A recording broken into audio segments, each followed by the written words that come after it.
कवने नक्षत्र गोरिया जुड़ा खोले लिखवने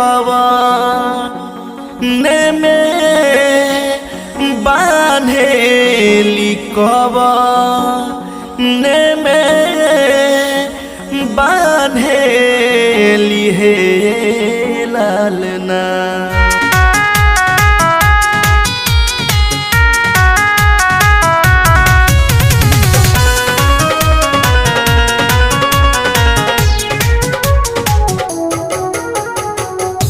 कवने नक्षत्र गोरिया जुड़ा खोले कवने में बांधेली कवने में बांधेली हे ललना।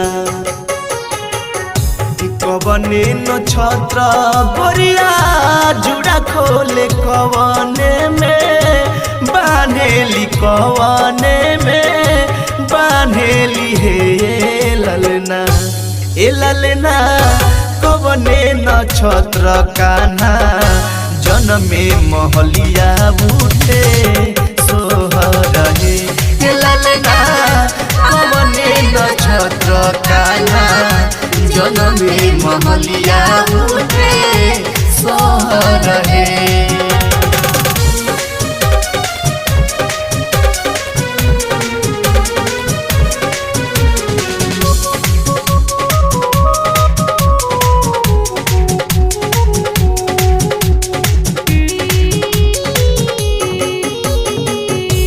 असनी नक्षत्र गोरिया जुड़ा खोले हरानी में बांधेली हरानी में बांधेली हे ललना।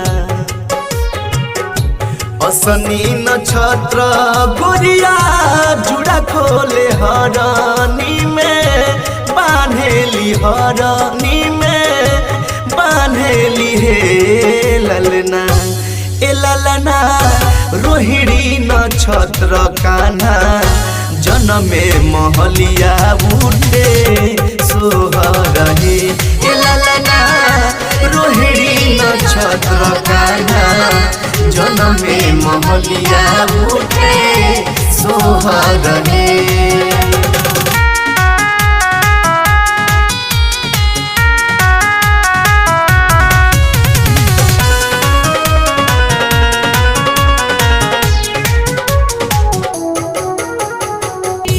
केकरा से जन्मस बाल राम जी तक केकरा से नैया तक केकरा से नैया नुहे ललना।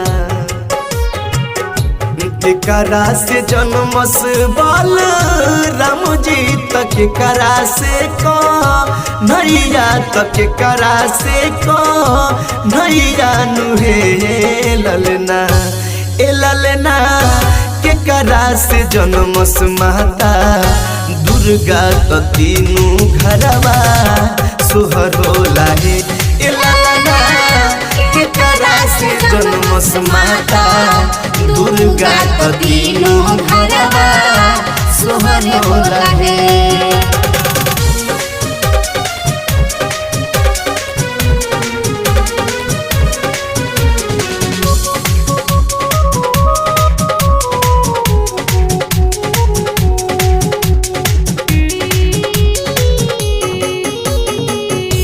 रोहिणी से जन्मस बाल राम जी तो देवकी से नैया तो देवकी से नैया नुहे ललना। रोहिणी से जन्मस बाल राम जी तो देवकी से नैया तो देवकी से नैया नुहे ललना।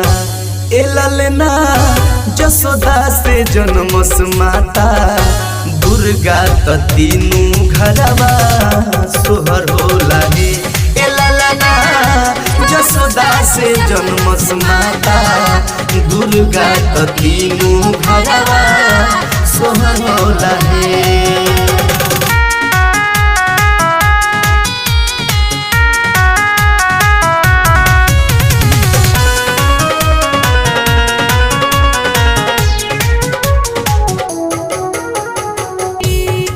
गावेले धामू बाबू सोहर त गाई के नावेले गाई के नावेले ललना गावेले धामू बिनय सोहर त गाई के नावेले गाई के नावेले ललना ए ललना फिर कहियो वही है भू सन जीत सोहरा नहीं है नुहे ए ललना फिर कहियो वही है कि लग जीत सोहरा नहीं है नुहे।